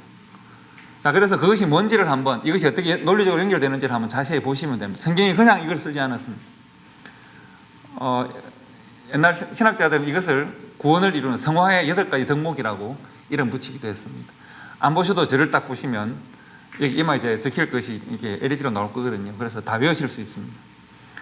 여러분, 신의 성품을 소개할 때 베드로후서에서 제일 먼저 하나님의 성품을 닮아가기 위한 첫 번째 덕목을 뭐라고 소개했습니까? 그러므로 너희 무엇에? 제일 먼저 물어보는 게 믿음이 있는가 하는 거예요. 믿음이 있어야 하나님을 닮을 나름 의지를 가질 수 있겠죠. 그래서 믿음이 있어야 합니다. 여러분, 믿음은 있는데 다른 사람에게 쉽게 상처를 주는 사람들이 절대 없나요? 아니면 조금씩 있나요? 너무 이세요가 쉽게 나오는 거 아닌가요? 믿음은 있는데 다른 사람에게 상처를 주더라. 왜 그럴까요? 여러분, 믿음이 있으면 좋은 성품을 가질 수 있나요? 믿음이 있으면 지혜로운가요? 믿음과 지혜는 좀 다른 일입니다. 믿음과 성격도 다르고 믿음과 성품도 조금 다른 개념이기도 합니다. 근데 믿음이 있으면 최소한 우리는 하나님의 성품을 닮아가는 첫 스텝은 밟았다고 볼 수 있습니다. 왜냐하면 믿음으로 이제 우리가 성화의 과정을 거칠 거니까요. 그래서 믿음이 있는 사람에게 물어봅시다. 덕이 있는지 물어봅시다. 덕이라고 하는 것은 어떻게 하든지 다른 사람과 공동체를 유익하게 하는 성품으로 생각을 합시다. 그래서 믿음이 있는 사람에게 덕이 있는가? 자, 여러분, 여기 있는 모든 분들에게 믿음이 있으십니까? 물으면 뭐라 대답하시겠습니까? 예, 아멘. 근데 덕이 있으십니까? 나는 덕 하나는 자신 있지. 나는 완전 덕스럽지. 우리 교회에서 덕하면 나지. 덕이 있는가? 나는 내 삶으로 다른 사람을 유익하게 하는가? 나는 내 성격으로 다른 사람에게 평안을 주는가? 나는 다른 사람의 위로가 되는가? 나는 은혜가 되는가? 예? 그렇죠. 만들어져 가고 있죠. 우리는 늘 지어져 가는 사람이긴 합니다. 그래서 믿음이 있는 사람에게는 덕이 있어야 되겠는데 나의 믿음을 온전하게 세워주는 덕은 지렛대와도 같다 보시면 됩니다. 그러니까 믿음을 온전하게 세워주는 지렛대와도 같습니다. 그래서 믿음이 있는가? 예, 믿음이 있습니다. 그 믿음이 얼마나 온전한가? 믿음은 덕에 의해서 스포트를 받아야 됩니다. 그러므로 너희 믿음에 덕을 공급하라입니다. 믿음에는 덕이 공급되어야 합니다. 근데 덕이라고 하는 것이 좋은 게 좋은 건 아닙니다. 예를 들면 교회 내에 분쟁이 생기고 어려움이 생길 때가 있지 않습니까? 그럴 때 아마 대부분 다 갈라질걸요. 문제가 무엇인지를 계속 말하는 사람과 그게 뭐가 중요해, 이렇게 하나님 은혜와 덕으로 덮어가는 게 중요하지, 이런 분들이 아마 있을 겁니다. 아마 늘 그렇게 갈리기 마련, 모든 인생사는 다 그렇게 갈리게 되어 있습니다. 덕이라는 것은 좋은 게 좋은 걸까요? 덕이 온전하게 되려면 어떤 게 필요할까요? 말씀이 필요해요. 덕이 온전하게 되려면 여기 보면 지혜라고 되어 있습니다. 그러므로 너희 믿음에는 덕에는 지식을 대. 여기서 말하는 지식이라고 하는 것은 분별력을 말하는 겁니다. 그러니까 옳고 그름을 분별할 수 있는 분별력입니다. 덕을 세우려면 정의가 있어야 덕이 있을 수 있습니다. 여러분, 사람과 정의 중에 어느 게 앞서나 이런 이야기 우리가 많이 하죠. 그런데 덕이 온전하게 서기 위해서는, 공동체를 유익하게 하는 것이 온전하게 서기 위해서는 그 유익함의 구별이 필요합니다.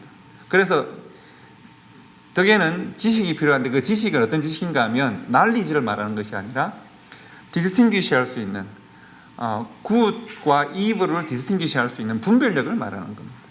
지식은, 여기서 말하는 지식은 그런 겁니다. 그래서 너희들에게 믿음이 있는가? 있습니다. 그렇다면 덕이 있는지를 살펴보고 그 믿음을 덕으로 서포트하자는 이야기입니다.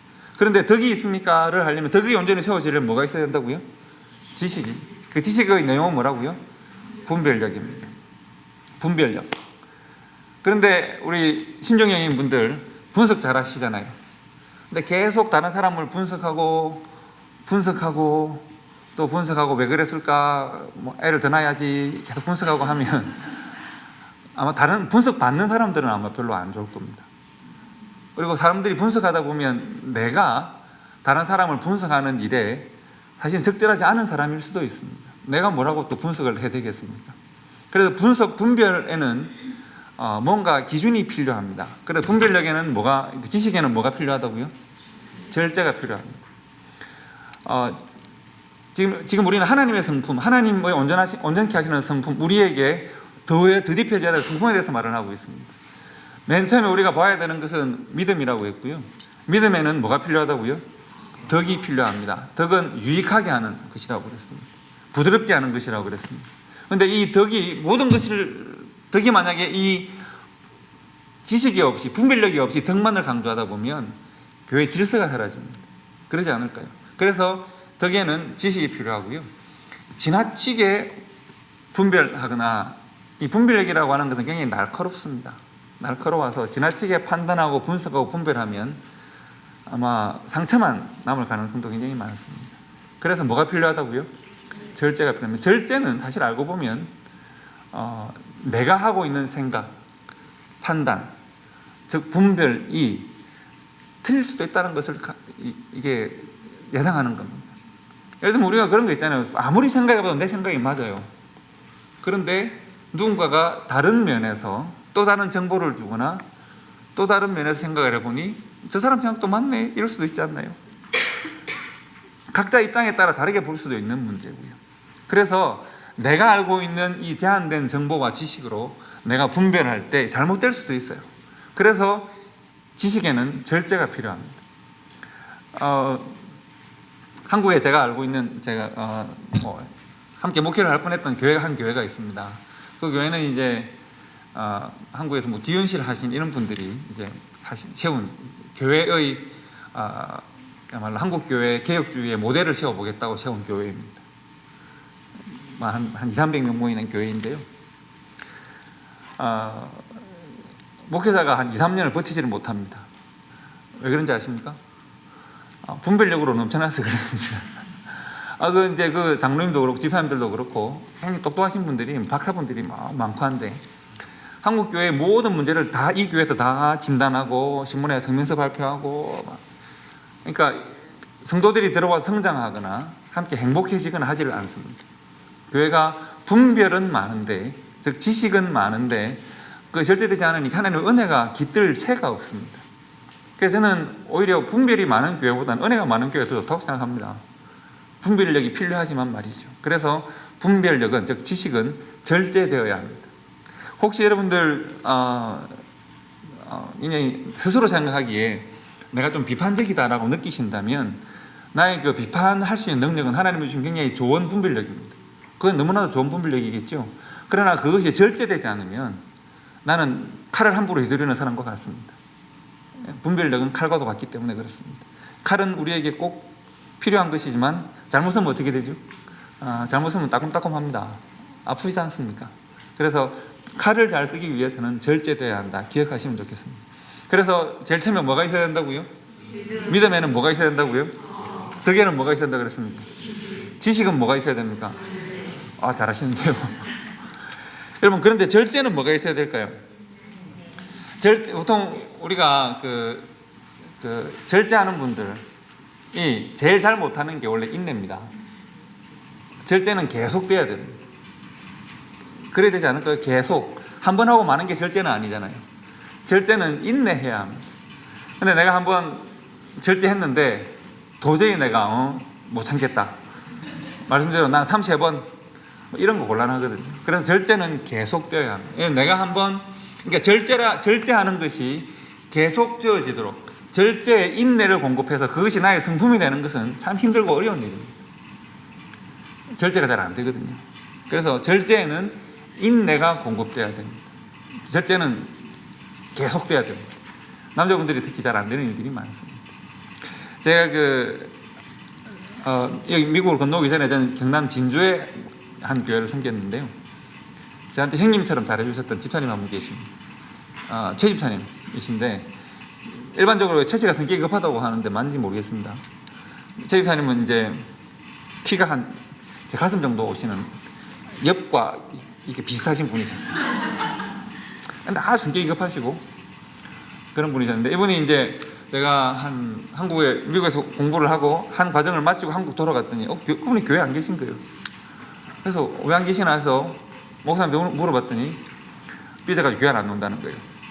왜 그렇습니까? 재직회 때 싸웠다는 거예요. 그 집사님과 비슷한 친구 장로님들이 계신데 인세가 비슷하신 거죠. 장로님들이 재정을 좀 잘못 사용하신 것 같아요.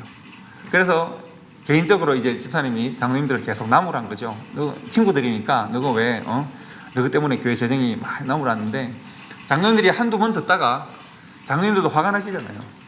근데 또 이분이 재직회도 손을 들어가지고 평소에 개인적으로 말했으면 됐는데 또 손을 들어가지고 장로들 때문에 교회 재정이 어려워졌다고 또 막 비판을 하신 거예요.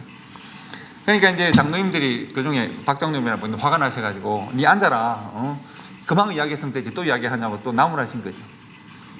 그래가지고 이 최 집사님이 너무 화가 나서 재직회를 뒤집어 엎고 집으로 돌아가셔서 교회를 안 나오시는 거예요.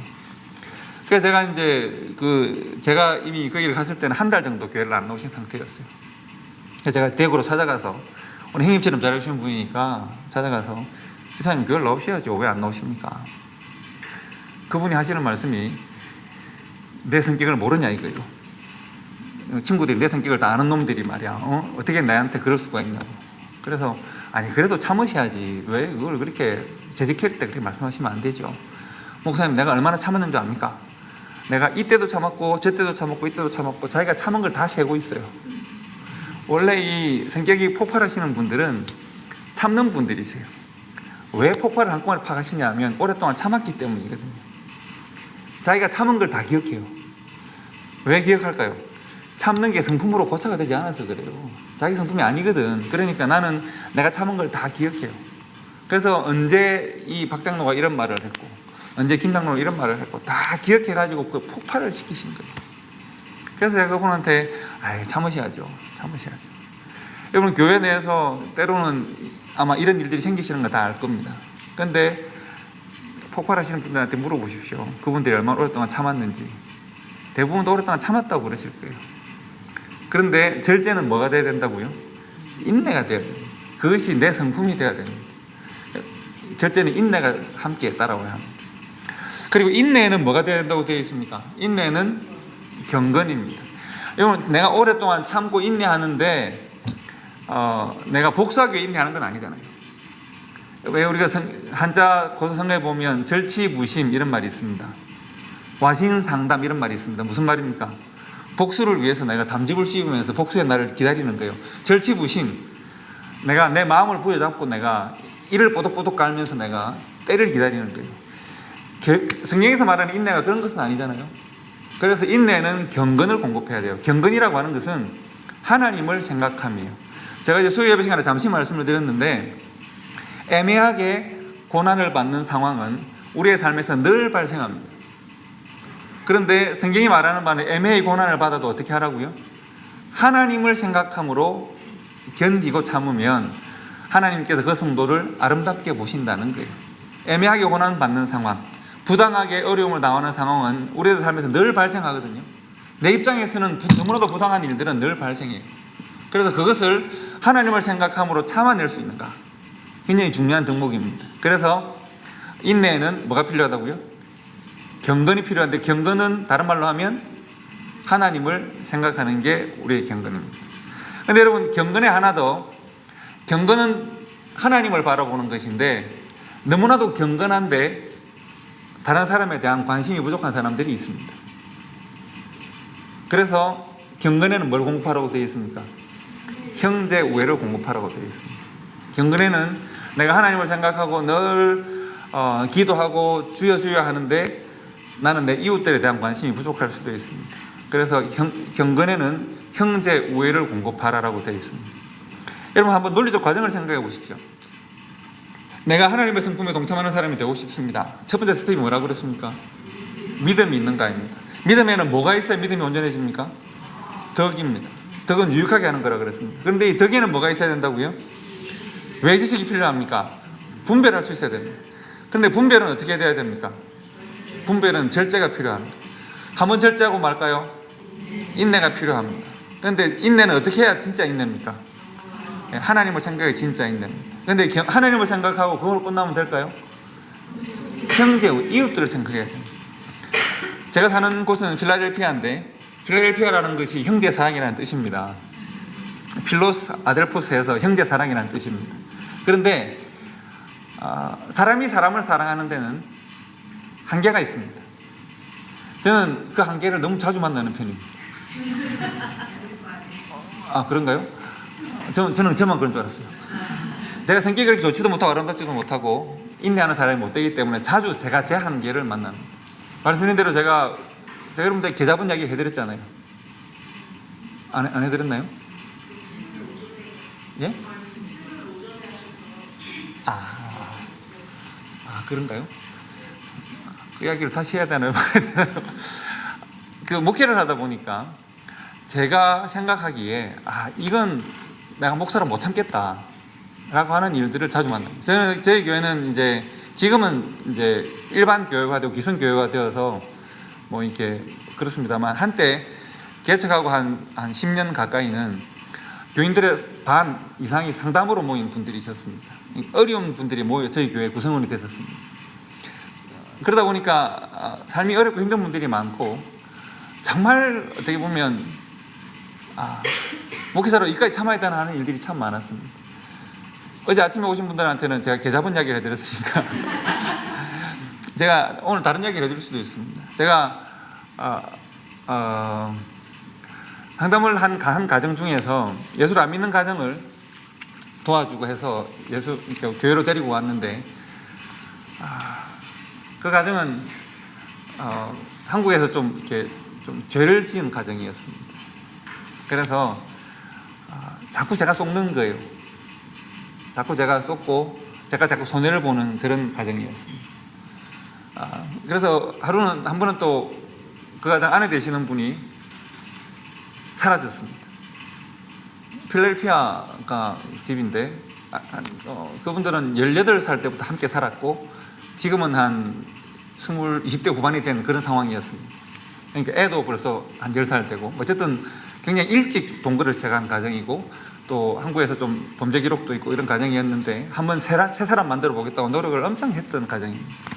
근데 그분이 와이프가 어디서 발견이 됐냐면 샌프란시스코에서 발견이 됐습니다.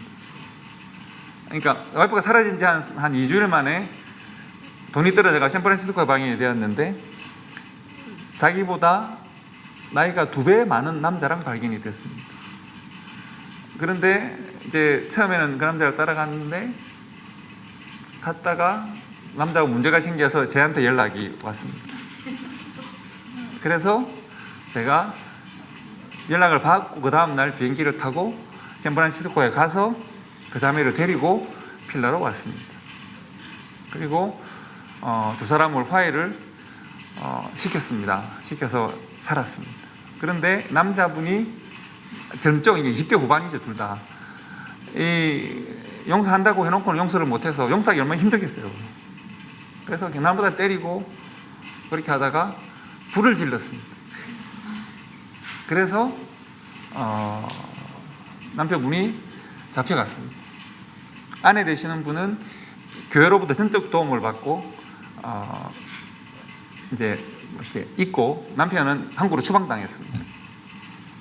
아내 되시는 분은 경찰에 또 잡혔습니다. 또 안 좋은 일을 하다가 이렇게 아주 예상으로 하면 안 되는 일을 하다가 경찰에 결국 잡혔습니다. 자녀들을 돌봐야 되는 일을 제가 했어야 됐습니다. 남편 되시는 분이 한국에서 전화가 왔습니다. 한 3년, 4년 전에 전화가 왔습니다. 목사님, 제가 개인적이기 때문에 말을 놓는 것 비슷하게 이렇게 하거든요. 웬일이고 했더니 제가 사람을 죽였습니다. 그래서 제가 무슨 말이고 했더니 그 한국에서 가서 자기 나이 많은 여자를 만나서 동거를 하는데 워낙 자기를 무시하고 그래서 죽였다고. 그래서 와, 무슨 이야기냐 해봐라 했더니 뭐 어쨌든 죽여가지고 지금 목사님 제가 애들도 미국에 있고 애가 4명이나 됐거든요. 남자애들만 4명을 쪼르르 나가지고 애들도 미국에 있고 와이프도 미국에 있고 제가 인생 살 가치도 없고 사람도 죽였고 목사님 저도 죽을랍니다 하고 탁 끊었어요. 그래서 제가 와 이걸 어떻게 해야지 감당이 안 돼. 제가 자다가 벌떡 일어나가 전화를 받았는데 감당이 안 되잖아요. 그래서 그 전화로 울산 남부경찰서에 전화를 걸어서 신고를 했습니다. 근데 아무 근거가 없잖아요. 무슨 근거가 있어요? 그래서 그 친구가 하는 비즈니스를 인터넷으로 제가 찾아서 형사분하고 이야기를 해서 제발 부탁인데 찾아가 보시라 이렇게 해서 그 형사랑 하루 종일 전화를 하면서 국제 전화를 하면서 찾아가 보시고 이리 가보시고 저기를 가보시고 했습니다. 제가 아침 10시에 전화를 받았는데 걔가 죽는다고 한 게 밤이었죠. 10시에 전화를 받았는데 밤 9시쯤 그러니까 한국에서는 이제 밤이었다가 아침이 된 거고 저는 아침이었다가 밤이 된 거죠. 전화가 왔습니다. 죽는다고 했던 그놈이 저한테 전화를 했습니다. 그래서 목사님 어떻게 됐노? 했더니 그냥 뭐 괜찮습니다. 사람 죽였다며. 에이 그럴 리가 있습니까? 그래가지고 형사랑 통화를 했습니다. 했더니 술을 먹고 가게를 다 때려 부수고 부부싸움을 하고 와이프는 집으로 가고 자기는 이제 뭐 이렇게 했다는 거죠.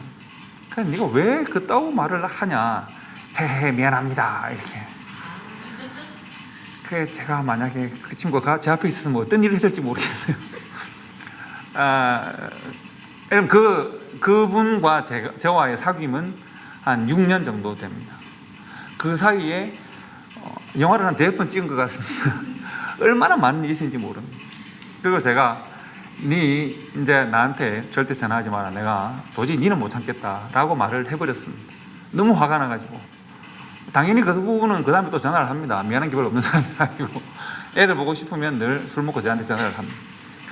저는 제가 가지고 있는 사람에 대한 사랑은 그분을 사실 알고 보면 1분도 못 견디겠습니다. 특히 남자분도 그렇고 그 여자분은 더 그렇습니다. 여자분은 그 여자분의 삶은 말씀드리기 좀 곤란한데 사실 참 견디기 힘듭니다.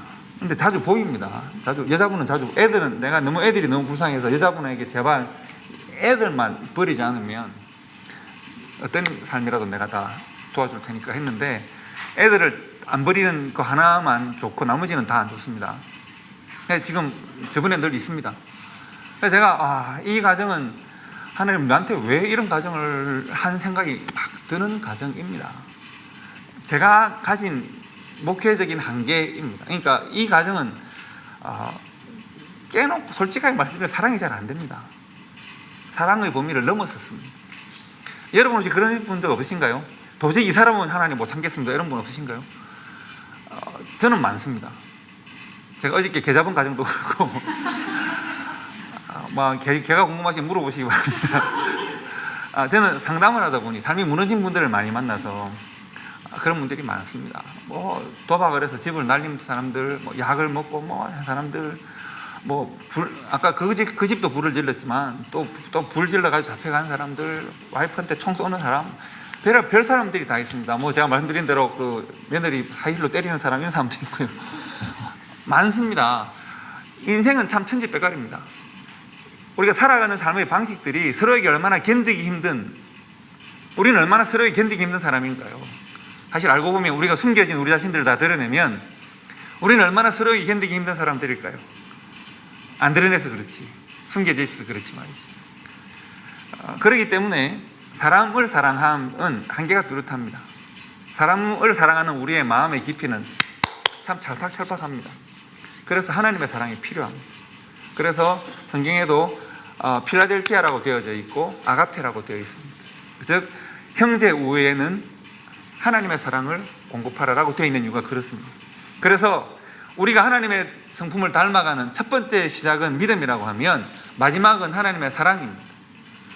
이것이 이렇게 쭉 연결이 되어 있습니다. 안 보고 한번 해보십시오. 그러므로 너희 믿음의 덕의 지식을, 지식에는 다른 사람을 배려해서 좀 천천히 말씀을 하십시오. 이게 잘 안 외워지는 사람도 있습니다. 절제에는 인내를, 인내에는 경건에는 형제 우애는 사랑을 공급하라라고 되어 있습니다. 그리고 사랑을 공급하라에 한번 생각해 보십시오. 그러면 나는 믿음부터 사랑까지를 한번 공급하면 그거로 하나님을 닮아가는 성품이 끝나는 걸까요? 사랑에는 뭘 공급하면 될까요? 하나님을 사랑하는 사랑이 때로는 내가 잊을 수도 있거든요. 그 사랑에는 다시 믿음을 다시 공급하셔야 됩니다. 이것은 한번 일렬로 쭉 서 있는 것이 아니라 둥글게 서 있는 것이라고 보면 됩니다. 그래서 한번 내가 한 바퀴를 돌면 한 번 깊어진 것이라고 보시면 됩니다. 한 바퀴를 더 돌면 좀 더 높아지고 좀 더 깊어집니다. 하나님을 향하여 조금씩 내가 더 나아가는 나선형이라고 보시면 됩니다. 이렇게 높아집니다. 그래서 하나님을 점점 닮은 성품으로 내가 자라가게 됩니다. 근데 성경을 보시면 마칠 때가 다 돼가서 마지막으로 좀 보시면 8절 말씀을 보십시오. 성도는 두 가지 성도가 있습니다. 8절과 9절을 보시면 8절, 이런 것이 너에게 협족한적인 성격이 있고요, 이런 것이 없는 사람이 있습니다. 그러니까 이런 것, 즉 하나님을 닮은 성품이 있어서 흡족한 사람이 있고 이런 것이 없는 성도가 있다는 이야기입니다. 8절에 보시면 이런 것이 너에게서 흡족한 즉 너희로 우리 주 예수 그리스도를 알기에 게으르지 않고 열매 없는 자가 되지 않는다는 것입니다. 이게 ineffective and unproductive in the knowledge of our Lord Jesus Christ. 그러니까 in the knowledge of our Lord Jesus Christ, 예수 그리스도를 아는 지식이 내 안에 딱 들어왔습니다. 내 삶이 effective하고 productive 할 수 있습니다. 예수 그리스도 아는 지식이 내 안에 들어와서 내가 그리스도를 아는 성품으로 변화되어지면 내가 뭐 주도형이든 뭐 전문가형이든 신중형이든 뭐 어떤 형이든 간에 예수 그리스도를 아는 지식이 내 안에 들어와서 그 지식이 나를 변화시켜서 내가 하나님을 닮은 성품이 되어졌습니다. 그러면 나는 이 지식이 만들어내는 열매를 볼 수 있습니다. 이것이 effective하고 productive하다고 성경이 말합니다. 그런데 이것이 없는 사람은 어떻게 될까요? 오늘 성경에 보시면 8절에 보시면 이것이 협족하면 그리스도를 알기에 게으르지 않고 열매 없는 자가 되지 않는다. 다른 말로 하면 열매가 있고 효과적인 신앙생활을 할 수 있다는 겁니다. 그런데 9절에 보시면 이런 것이 없으면, 즉 하나님을 닮아가는 성품이 없으면 소경과도 같습니다. 원시치 못하고 옛 죄를 깨끗게 하심을 잊었다고 그랬습니다. 원시치 못한 말은 무슨 말일까요? 원시치 못한다? 멀리 보지 못한다는 겁니다. 마치 어떤 사람들이 그랬을까요? 가나안을 목표하고 나왔던 이스라엘 백성들이 그렇습니다. 그 사람들은 가나안을 잘 보지 못합니다. 그들의 신앙생활의 목적을 잘 보지 않습니다. 뭐만 볼까요? 물이 없습니다. 먹을 것이 없습니다. 모세가 보이지 않습니다. 걱정과 근심과 두려움과 내 필요와 욕구가 늘 내 앞에 있습니다. 그랬더니 우상을 만들어낸단 말이죠. 하나님 아닌 다른 것을 의지한단 말이죠. 그랬더니 쉽게 분노하고 쉽게 좌절하고 쉽게 염려한단 말이죠. 이런 것이 없으면, 즉 하나님을 닮아가는 이 성품이 없으면 내가 어떤 기질을 가지고 있는 사람이든 간에 나는 쉽게 하나님 아닌 다른 것을 사모하고 바라보고 의지하고 염려하고 걱정하고 두려워하고 소원하는 사람이 될 수 있습니다. 이런 것이 없는 사람은 소경이라 원시치 못하고 옛 죄를 깨끗게 하심을 잊었느니라. 이스라엘 백성들이 늘 어떤 이야기를 하느냐 하면 애굽 이야기를 합니다. 애굽에서는 우리가 맛있는 것을 많이 먹고 잘 살았는데, 참말일까요? 거짓말일까요? 거짓말입니다. 애굽에서 그들이 뭐였어요? 노예였는데. 그런데 애굽에서 좋았던 한두 가지를 엮어서 애굽에서는 좋았는데 하나님께서 나를 이렇게 불평하게 하는 겁니다. 그래서 10절에 보시면 그러므로 형제들아 더욱 힘써 너희 부르심과 택하심을 어떻게 하라고 되어 있습니까? 굳게 하라고 했습니다. 즉 공급하라, 굳게 하라입니다. 너희 부르심과 택하심을이라는 말은 하나님의 성품을이라는 말로 바꾸셔도 됩니다. 하나님의 성품을 우리들에게 공급하고 하나님의 성품을 우리들에게 굳게 해서 내 가진 성품에 하나님의 성품을 덧입어서 새 사람이 되라는 겁니다. 자, 마지막 절 보시면 이같이 하면, 택하시면 굳게 하라. 너희가 이것을 행한 즉 언제든지 실족지 아니하리라. 11절 말씀 다 같이 봅시다. 시작. 이같이 하면 우리 주 곧 구주 예수 그리스도의 영원한 나라에 들어감을 넉넉히 너에게 두시리라. 실족지 않고 넉넉하게 주신다. 여러분, 예수를 믿으면 구원을 받습니다. 맞습니까? 예수 믿으면 구원을 받습니다. 그런데 이것은 시작과 끝의 이야기입니다. 과정이 우리가 있지 않습니까? 자, 하나님 나라에 넉넉하게 들어감을 주신다. 그러면 누구는 넉넉하게 들어가고 누구는 빡빡하게 들어가나요? 빡빡하게 들어가는 사람들이 있죠. 신앙생활하기 이렇게 어려운데요. 교회 생활하기 이렇게 어려운데요. 신앙생활 하는 중에 이렇게 내가 김집사와 싸우고 박집사와 싸우고 목사님도 마음에 안 들고 장로님도 마음에 안 들고 내가 그래서 이 교회 저 교회를 옮겨야 하고, 이것이 하나님 나라를 들어가기 얼마나 어려운 과정인가요? 빡빡하지 않으신가요? 그렇지 않으신가요? 하나님 나라에 하나님 나라에 들어가는 과정이 내가 성화의 과정이고 내가 신앙생활을 하는 과정인데, 도대체 마음에 들지 않는 것이 이렇게 많고 갈등하는 것이 이렇게 많고 부딪히는 것이 이렇게 많고, 내 진짜 예수 믿기 힘들어가지고 말이야. 그럴 수도 있잖아요. 그래서 하나님께서 우리들에게 베드로를 통해서 이 말씀을 주시는 겁니다. 여러분, 사실 이 말씀이 좀 재밌지 않습니까? 베드로가 성품에 대해서 도대체 할 말이 있는 사람입니까? 베드로가 무슨 자기가 성품에 대해서 무슨 이야기를 할 사람이에요? 그런데 베드로 우서는 베드로가 순교당하기 한 1, 2년 전에 쓴 성경입니다. 저는 베드로에게 하나님께서 이 성경을 기록해 하신 것이 정말 중요한 의미가 있다고 생각합니다. 하나는 하나님의 자랑, 하나는 우리를 향한 위로가 숨어 있다고 생각합니다. 하나님의 자랑은 뭔가 하면, 베드로가 이제 원래 가진 성품은 원래 사교형인데다가 좀 칭찬 받는 거 좋아하고 앞서가고 막 이렇게 하는 사람인데, 그러다 보니까 베드로가 좌절을 많이 경험합니다. 어떤 좌절을 경험합니까?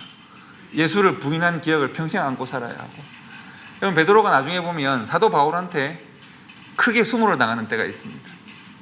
사도 바울에게 안디옥 교회에 복음을 전하러 갔다가 안디옥 교회에 할례받지 않는 사람들에 대해 복음을 전하는데, 예루살렘 교회 사람들이 와서 베드로에게 왜 할례받지 않는 사람이 복음을 전하냐고 책망하는 때가 있거든요. 베드로가 그 사람들에게 복음을 제대로 전하지 못하고 도망을 갑니다. 자리를 피해버립니다. 그래서 사도 바울이 너무 분노해서 베드로를 면전에서 책망하였다고 갈라디아서에 보면 나옵니다. 사람의 성품이 잘 바뀌지 않습니다. 베드로가 위기를 빨리 피해버렸던 것이죠. 그래서 오히려 사도 바울이 엄청난 책망을 받습니다. 초대교회의 대빵이잖아요. 그런데 자기보다 늦게 사도가 된 사람에게 책망을 사람들의 면전에서 받는 것은 참 수치스러운 일입니다. 그런 일들이 베드로의 삶에는 반복됩니다. 왜요? 기질이 그러니까요. 성품이 그러니까요. 그런데 이제 그랬던 베드로가 하나님의 말씀으로 성령으로 변화되어져서 우리의 신앙의 후손들, 주님 오시는 날까지 교회로 하나님을 섬길 사람들에게 성품에 대하여 말할 수 있는 사람이 되었다는 것을 하나님이 자랑하시는 겁니다. 하나님의 복음으로 말미암아 이제 하나님을 만나기 전에 신의 성품에 대하여 말할 사람이 된 것입니다.